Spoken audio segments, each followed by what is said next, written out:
Chapter 7. Runaway Wedding. February 1994. Velika Kladusha Alma continued to visit me. I began to see her differently than I had before. I had always thought her a kind person, but now she seemed to be even more caring, patient, and wise. I believed everything was happening for a reason, but I was unsure of the next step. While I fell in love with her more deeply, I feared that I was just the same old Mettco to her. I couldn't help wondering, is she still attracted to me? But I didn't dare push her because I didn't want to risk losing her companionship. For weeks, Alma and I lapsed into the same steady old friendship that had been there from the beginning. I yearned for more. What had been pleasant and welcome attention now became torture. I started to feel that I was not good enough for Alma anymore. But, as I would find out later, the exact opposite was true. Before I had been too cocky, too self-assured, sometimes lacking in compassion and consideration. In my fallen state, Alma saw the tenderness and resilience of my heart. Ironically, had I not lost my sight, I might have lost Alma forever.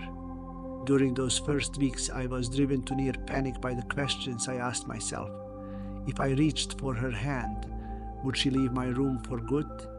What if I touched her, pulled her to me? What would she do? Would she be nice to me until she could get away and never come back? I knew that Alma could have other men easily, and yet our friendship remained. The Sabic house was always full of people, but she was the only one to remain at my side every day, sipping coffee and chatting to fill the lonely silence. My recovery progressed well over that time. The home care nurses removed my bandages, and I wore sunglasses to hide my disfigurement. I began to learn how to do things for myself, and my confidence grew daily as I taught myself how to live in this new, altered state. I felt a little more free each day. One night, a bunch of friends came over just to hang out. As everyone talked and drank in the living room, I heard Alma slip away to use the restroom. No one seemed to notice as I got up to follow. I walked softly to the bathroom door and waited. My heart was pounding.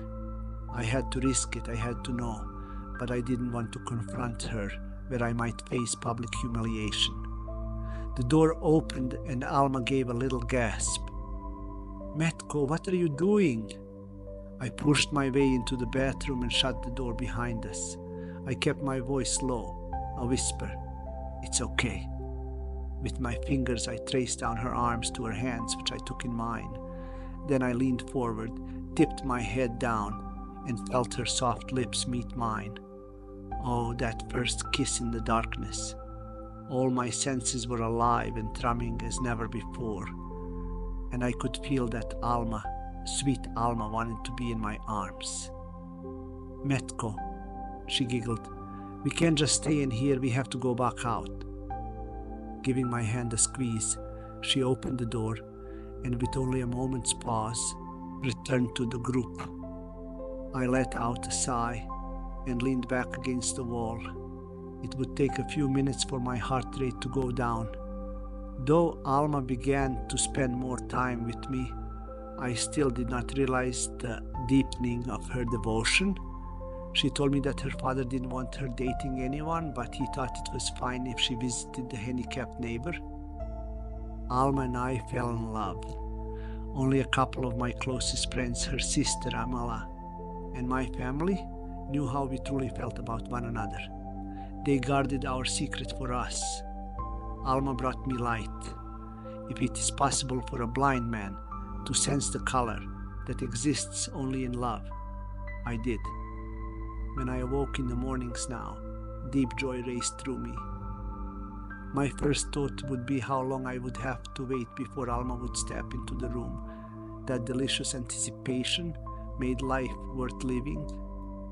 Around June, I decided I would go with my mother to a hospital in Bologna, Italy, that was known for its eye surgery specialists. Perhaps they could tell me more than the doctors who had been treating me. The night before I left, Alma sat on my bed, holding my hand and tracing words onto my palm. We made a deal that while I was gone, she would tell her parents about our relationship. It would be worse for them to learn from a neighbor or mutual friend. My mother hired a car and driver to take us to Bologna. As a sightless passenger, I found the ride to be very different than any I had taken before. The car bumped along the road, sometimes weaving from side to side, sometimes turning when I'd least expect it.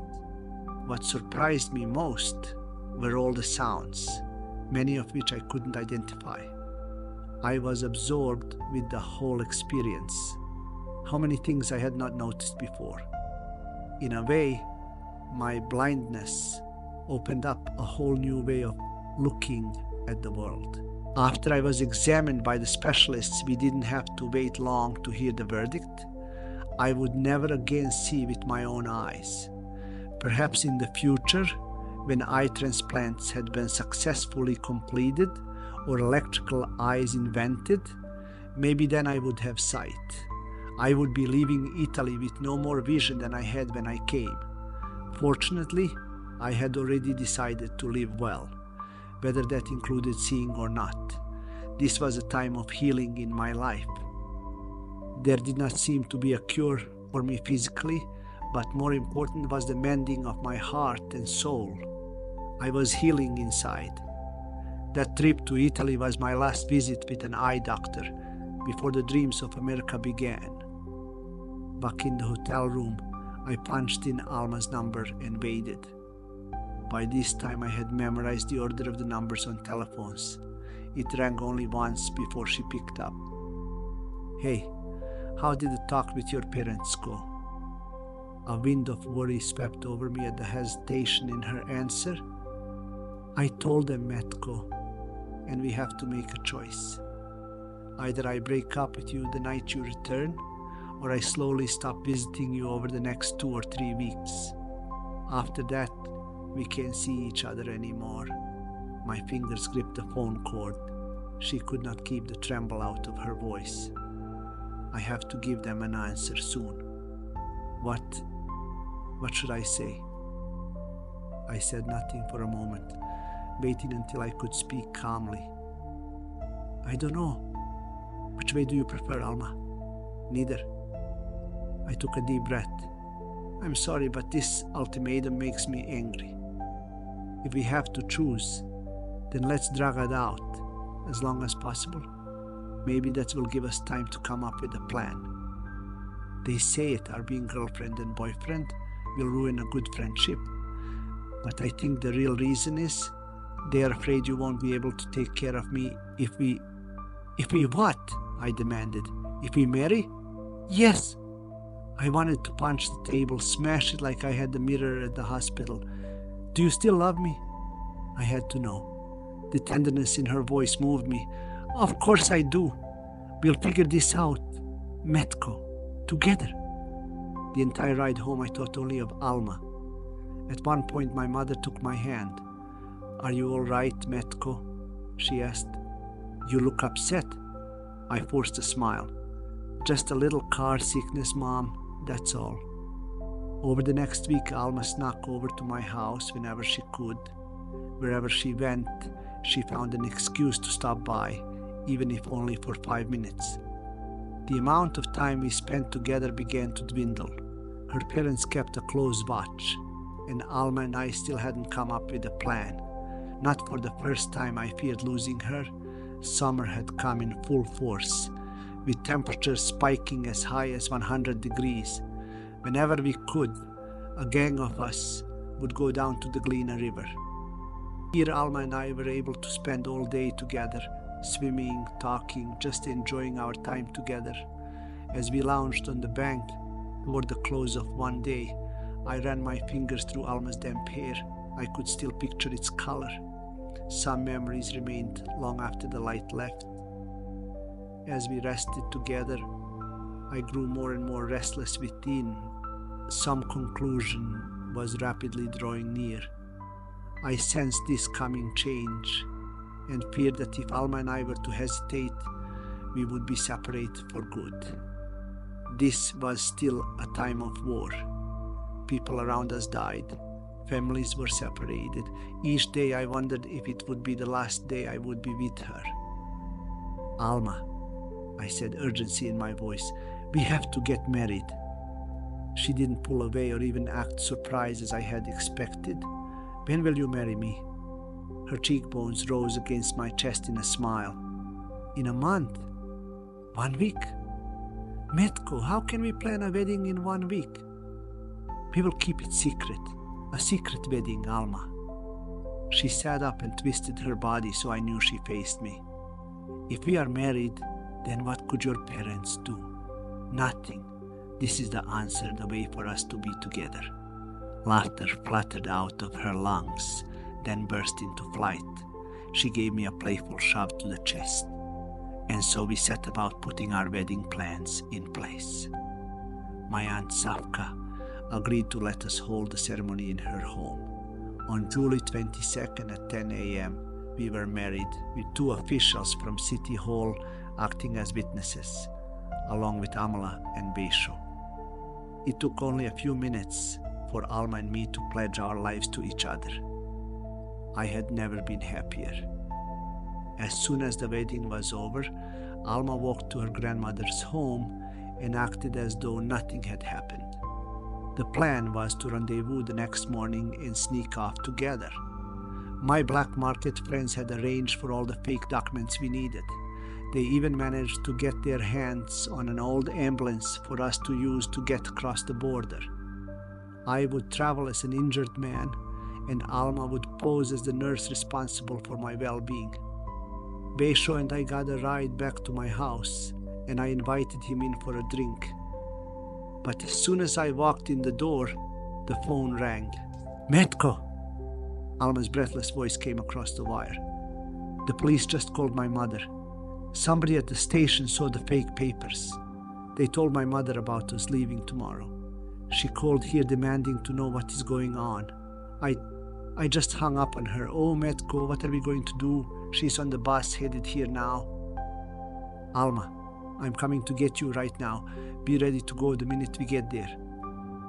I hung up the phone and quickly explained the situation to Besho, who grabbed my arm and dashed out the door into the street. A relative of Besho's worked in a nearby meat shop. After a moment of intense begging, he practically threw me into his relative's car, jammed the keys in the ignition, and peeled out. The little car's engine sputtered and clanked up the road. A few tense moments passed, and then I heard Besho laugh. Mettco, we just passed the bus that is carrying your new mother-in-law. I don't think she saw us. My stomach tightened. I had to get to Alma before her mother did. We've got to go faster. I got the gas pedal to the floor, but this is an old car. It doesn't have any power. I could tell by the 2 quick turns we made that we were nearing the house. Suddenly, Besho slammed on the brakes and honked the horn. The sound of pretty little feet pattering on the sidewalk reached my straining ears. The door opened and shut, and then Alma was in my arms, laughing and kissing me. Go, Besho, go! The little car took off just as the bus pulled up behind us. We returned to my mother's, and within an hour, the house was filled with people, neighbors, cousins, friends. Word of the secret marriage had spread, and everyone wanted to celebrate. Well, not everyone. Once Alma's father, Tida, had returned home from work, he and Zumreta, her mother, walked over. They stood outside our home and shouted for Alma to come out. At first, my new wife pressed closer to my side and pretended not to hear. But after some time of this carrying on, Alma put her head out the upstairs window and shouted back, "No, I will not leave Mettco. He is my husband." And that was that. Alma's parents left angry, while Alma and I nursed our emotional wounds in each other's arms. At 8 the next morning, one of my friends pulled up in the ambulance.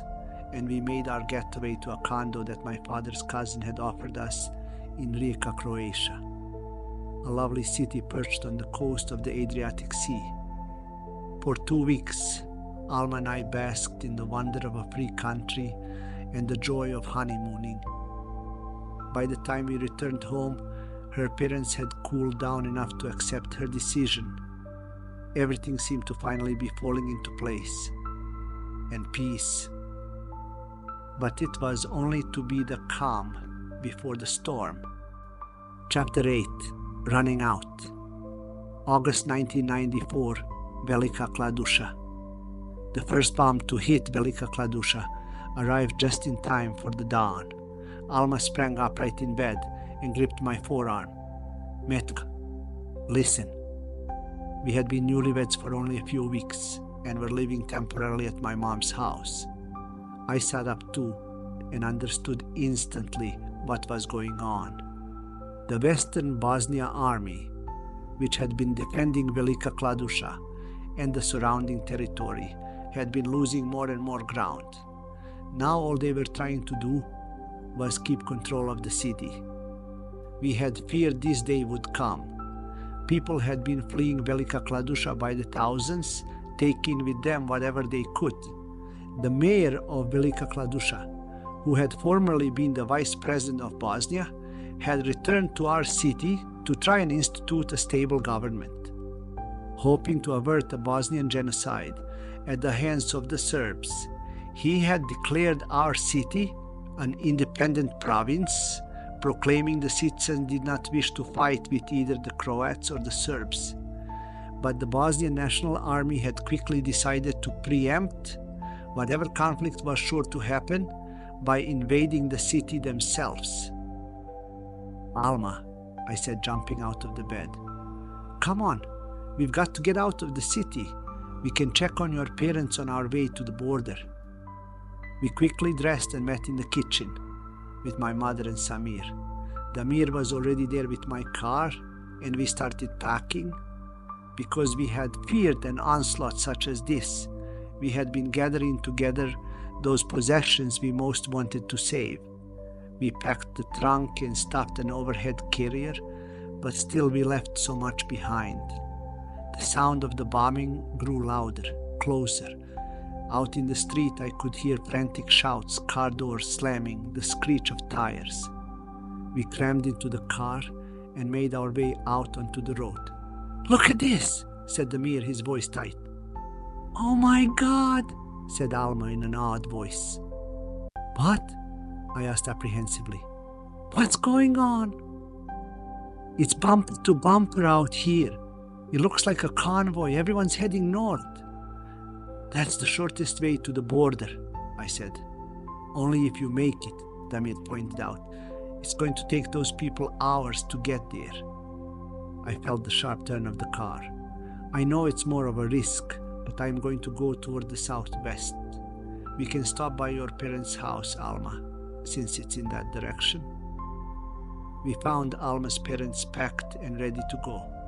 After warning them not to go north, we headed out to where we thought we could cross the border most quickly. As we drove, we would occasionally hear a shrill whistle pierce the air, followed by a resounding boom. What we did not find out until later was some of our own neighbors had helped terrorize the city that day. In Bosnia, people of varying ethnic groups and religious faiths, Serbs, Croats, Bosnians, Muslims, Catholics, Protestants, would all live together in a neighborhood. Some of those who supported the occupation of the National Bosnian Army actually fired off machine guns in their backyards, giving the impression that the neighborhood was under attack by soldiers and inspiring even more panic and hysteria. When we reached the border, we were herded along with others escaping the madness into a makeshift refugee camp, a huge metal barn once used to house chickens. Our family found a patch to claim for our own, and we made it as comfortable as possible with pillows and blankets. I just sat quietly holding Alma's hand, listening to all the sounds around me. Women weeping, crying out names of loved ones, children whining that they were hungry, but I heard few men's voices. They must have sat like me, silent in their frustration. Like a razor-sharp knife, Ibrahim's words cut through me. He had been right. I wished to God he were with us now. We stayed in that camp for 4 months. At first, chaos reigned. When the Red Cross or Salvation Army would show up with food and supplies, thousands of people would crowd together to get their share. There was but one stove for hundreds of families. If you wanted a warm meal, you had to wait in line for a long time. Each family was given a spot to call their own that measured 10 feet by 20 feet, not enough room for some, and squabbles broke out. But after a few days, we began to create our own society, primitive as it was, almost like traveling back in time a couple of millennia. Men, women, and children scavenged the countryside, looking for anything edible or useful. Local villagers who came by with eggs or milk to sell would sometimes lend their tools, and men made makeshift chairs and tables. Women would dig holes into the ground, build a fire, then put a sheet of scrap metal over the hole on which they cooked. A thriving black market soon developed, with the soldiers guarding our camp selling cigarettes and alcohol, tennis shoes and bread, all at exorbitant prices. Soon, we grew into a community of strangers helping each other. We shared food, toiletries, clothes. Because Damir and I had brought along the money we had made in our own black market, we had more money than most, and were able to help many of our relatives and friends. But everyone did what they could, and in this most difficult of times, the innate goodness of people triumphed. Large fields surrounded our chicken coops, through which a river ran nearby. This is where the women washed their children and their clothing in the cold water. Once, Alma and I took a blanket, our dirty clothes, and some soap, and walked a couple miles downstream just to be alone. After we had finished laundering the clothes, we sat on the bank together, soaking up the autumn sun and the silence. "This reminds me of home," said Alma dreamily. "Going to the river, swimming, sunbathing, our life before." Her voice trailed off, words unnecessary. I sat up, suddenly alert. "Alma, do you hear that?" "Hear what?" "Hoofbeats." "Hoofbeats? You mean like horses? Where—" A horse bursting through the brush answered her question. "It's coming right toward us," cried Alma. "Come on." She gripped my hand, and we ran pell-mell through the countryside, with me falling several times on the uneven ground. The third time I went down, I stayed there. "Alma, stop, please." And then I heard the most wonderful sound, Alma's laugh. It started with a few giggles, but soon grew to robust guffaws. Unable to resist her mirth, I joined in, and we laughed until we cried. Finally, she caught her breath. "He took," a smothered snigger, "our clothes." "What?" "The horse." I could tell she was fighting hard to complete the sentence. "In his teeth." Stifled laughter. "The horse grabbed some of our clothes in its teeth, and then he ran off." And we both convulsed into uncontrollable laughing again. It was some time before we found the rest of our clothes strewn about the fields by the horse thief. On New Year's Eve, we were allowed to drag our tired thin bodies back to the buildings we once called home. Velika Kladusha was a shadow of the great city it had once been. Roofs had caved in. Broken glass littered the streets like so many discarded jewels. Amongst this mess, we pulled up in front of the Sabic family home. It had clearly been raided and robbed. All the windows had been smashed, and what furniture remained had been tossed about. The precious china and quilts Asima had prized were gone, and probably sold or traded for weapons or ammunition. I ran my hand along the splintered wood of our front door, and as I stood in the doorway, This was the home I had grown up in, passed down from generation to generation within the Sabic family, and its violation brought me physical and emotional pain. It would take much work to restore the house, much work and much love. Such was the cost of this miserable war that seemed to rip apart our hills, our homes, our hearts. As the weeks passed, little by little, laughter trickled back into the rooms. We found satisfaction in restoring what was important to us, our home. A fresh glow seemed to resonate from the newly purchased lamps. Alma and I began talking about getting an apartment and starting a family. But the threat of another attack lingered on the dark side of the Bosnian Hills. Chapter 9. Second Flight. August 1995, Kuplensko. The air was cool with the promise of fall. I sat enjoying the quiet of the outdoors while Alma busied herself with cooking indoors. It had been 7 months since our exodus from the refugee camp. In the space of that time, Alma and I had found an apartment and made it into a cozy nest for the family of 3 we would soon be. Damir and I had continued in the black market with Alma's help now, and so we had enough money to get by. Although the war was not over, life was returning to normal. Mettco, my mom's just ridden up on her bike, said Alma. We had managed to reach a state of familial peace in the midst of all the political uprising, and both families visited us on a regular basis. I'm going out to the gate to meet her. I'll be back in a minute. The sound of the door opening and Alma stepping out onto the front porch was followed by the jangle of metal meeting pavement and incoherent sobs. I stood up in alarm and went to the door where I could better understand her mother's words. Alma, you have to leave, Zumreta gasped. We just got word that we are to be invaded. The radio no longer brought us news of any possibility of invasion, as authorities did not want to start a panic, as had happened before. So important information was carried by word of mouth. Soldiers from the Western Bosnian army are fleeing the country. The National Army is coming through the city and seizing men, conscripting them as soldiers in their army. I've heard that anyone who resists is put on the front lines. But surely they wouldn't take Mettco, protested Alma. I have heard other things too, said Zumreta ominously. They are not shelling this time. They're occupying houses. A young pretty woman like you do not want to be home when the soldiers come. And this time they're closing the border. You must get out now. Your father has already gone. As we stood on the street, wondering how much time we had, a familiar car pulled up. Hey, Mettco, Alma! I recognized Viro's voice. You heard the news?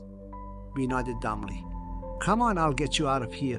Get some clothes and let's go. Minutes later, we were speeding toward the border. I had not had time to say goodbye to my own mother and Samir. Viro, what is all this stuff back here? I could feel big bulky items bumping against my leg as the car hurtled over the Bosnian hills. That's all my military stuff, extra ammo, gas, etc. He chuckled nervously. Better hope a sniper doesn't get off a good shot at us, huh? Alma reached for my hand and I gave it a squeeze. And then we heard a scream.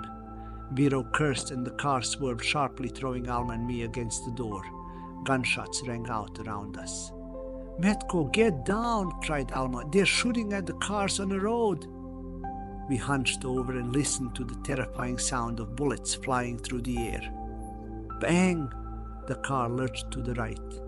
They got one of the tires, cried Viro. Get out, get out!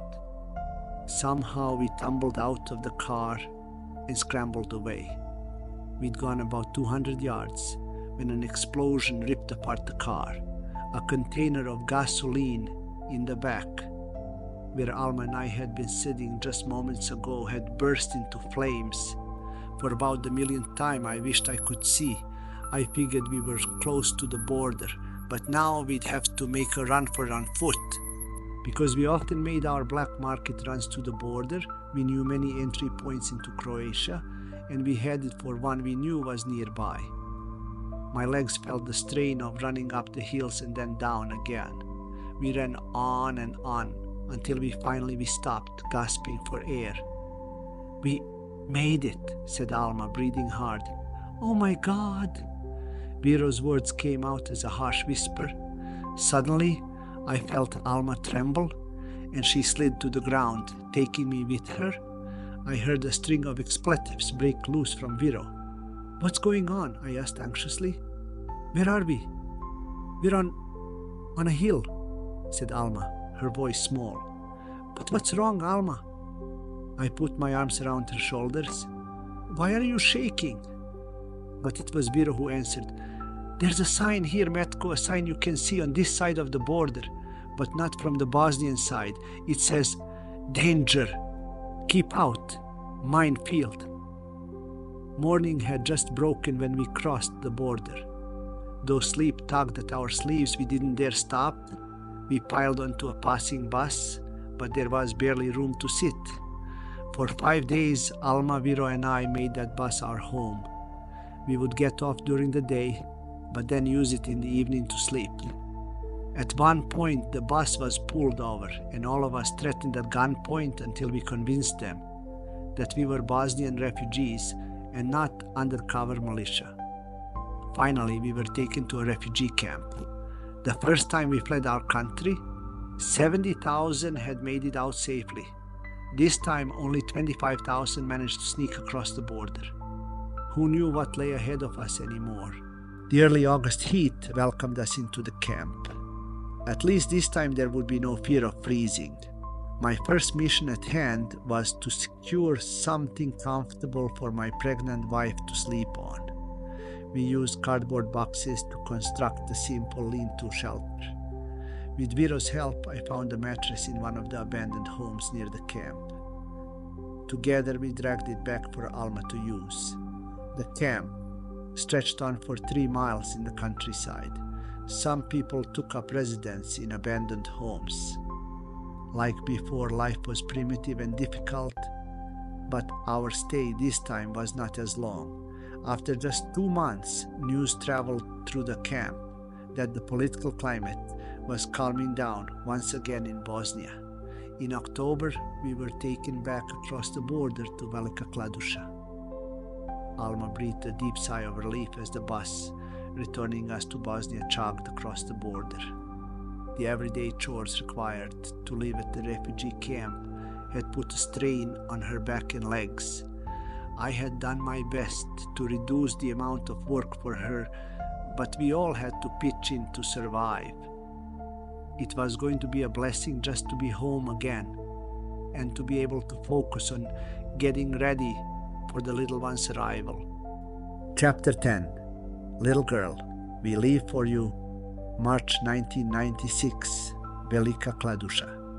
It had been just over 4 months since we had returned to our cozy apartment in Velika Kladuša.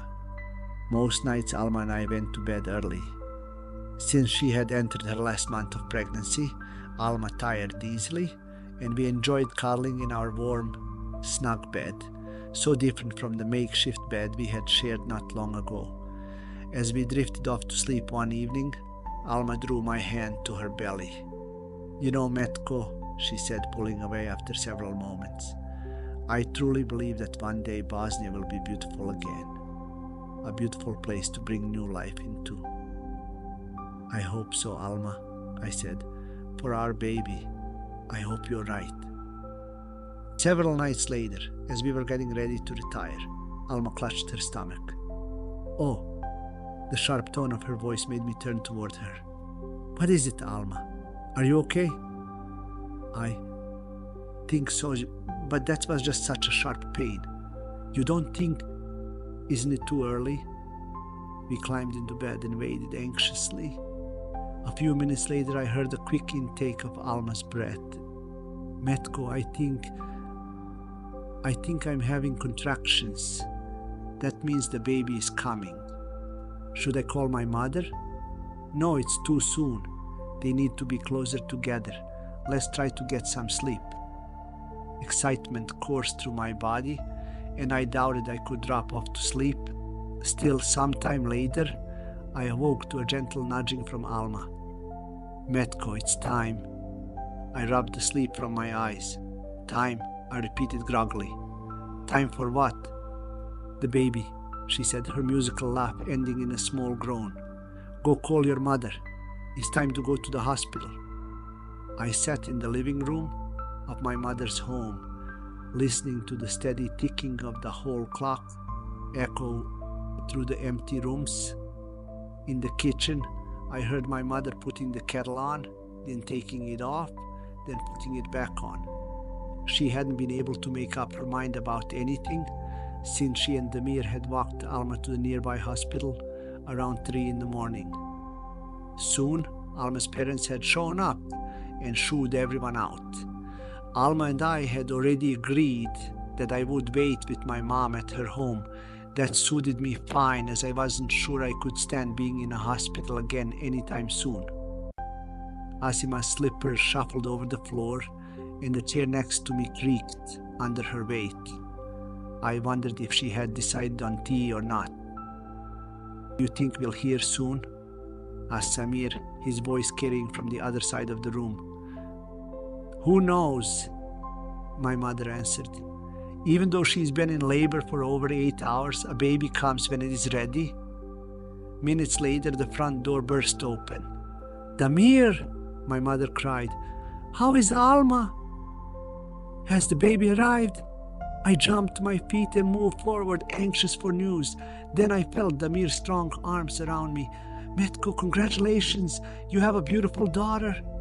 Warmth flooded my body. "A daughter? A miracle! I couldn't wait to hold her, my daughter, my Sandra." Giggles, sweet murmurs, and mumbled baby coos lit up the Sabic home. As the first grandchild for both sets of grandparents, Sandra held a special place within the two families. For my mother, who had raised 3 boys, the thought of a granddaughter brought her great joy. During those first months, friends and family helped us take care of Sandra. In fact, our child received almost too much attention. Everyone wanted to hold the baby, and they passed her around from grandparent to cousin to aunt to neighbor. Often when it came time to put Sandra down for a nap, she would wail, indignant at being put by herself in her crib. Still, we welcomed the help, as I learned how to care for an infant without the benefit of sight. Although everyone in our family was caught in the spell of our baby daughter, it was Alma's father, Tida, who seemed to forge a special bond with Sandra. He doted on her as though she were his own. As a well-known and respected member in our community, Tida made a habit of walking throughout the neighborhood, calling on friends.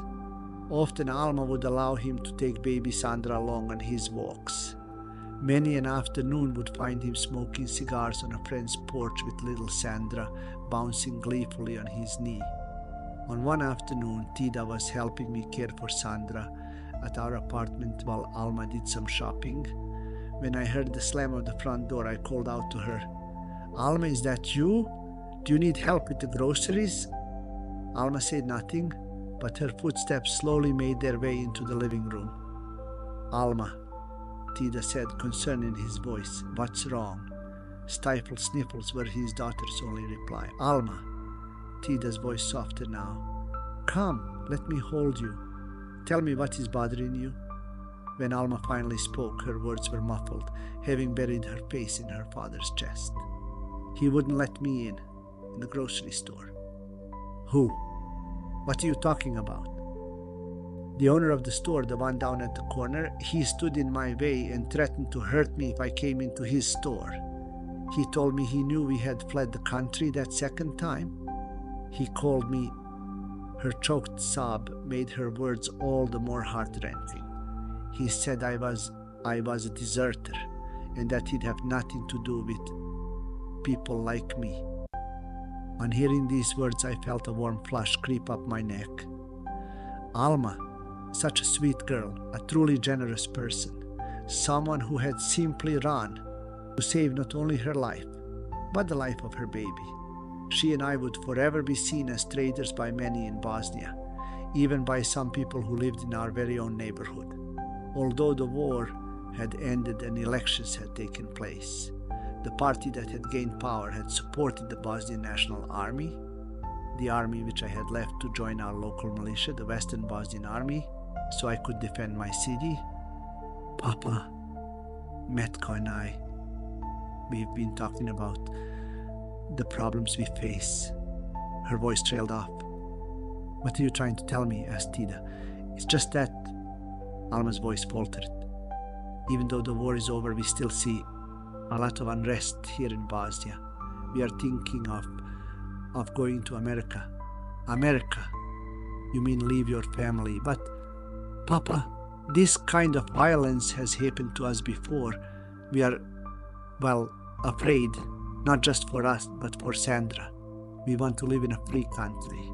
In America, they have a program for refugees. Mettco says it would be a new start, a fresh beginning. How did you hear about this program? Asked Tida, clearly skeptical. How do you know they won't just take your money and you will never see America? Alma explained how she and Mettco had learned about the program from other refugees in the camp they had stayed in. Many of those people had decided not to return to Bosnia, but had instead moved to another huge refugee camp recently built in the city of Osijek. Some of these misplaced Bosnians had already begun the process for getting into the program. And you, Mettco, you want to do this? I nodded. Of course I do not want to leave my family, I said, but Alma and I must think of the future. To remain here, we will always be considered second-class citizens. I do not want Sandra to grow up that way. Several minutes passed before Tida spoke again. Yes, I see it too, the division between many people here. It will probably take a generation or more for the conflict to cool. But to have my daughter and granddaughter live so far away, deep emotion made his voice grow tight. I will miss you terribly, but everyone must choose their own way in life. Again a pause, and I guessed he was wiping the tears from his eyes. I'll support whatever you decide. For the next few months, Alma and I lived with uncertainty. The process for being approved for the American Refugee Program was a long and tedious one. We filed applications, sat for interviews, waited, submitted additional paperwork, went through another round of interviews, and waited some more. Not every family was accepted, and we prayed that we would be one of the lucky ones. Although our close family members knew of our decision to go, everyone had been sworn to secrecy. Applicants to the program were considered traitors, and if the Bosnian government found out we had applied, they would do everything in their power to sabotage our chances of being accepted. Families trying to escape the country reflected badly on those in charge in Bosnia. When the news came that we had been approved, it was both a relief and a wound. Sandra's first birthday was just around the corner. Together, the family decided to throw a secret going-away party under the guise of Sandra's first birthday party. Finally, the day came for us to leave our family, our friends, our homeland. Tida made us swear to mail photos regularly, and Asima wrapped her arms around my neck and cried like an opera star. Seated together on the plane at last, Alma and I held hands. There was no way to know what obstacles we would encounter on this adventure. Alma especially. She was traveling to a new world with an infant and a disabled husband. Much of what we needed to do to start our new life would fall on her shoulders. But we would have help. We had contacted some of Alma's relatives who lived in America. Alma's Aunt Zina, and Uncle Fico, who had gone to Chicago through the program just 6 months ago, had agreed to let us live with them until we got settled and found our own place. The engines roared, the plane gathered speed, and we felt the tarmac beneath us slip away as we flew into our new life.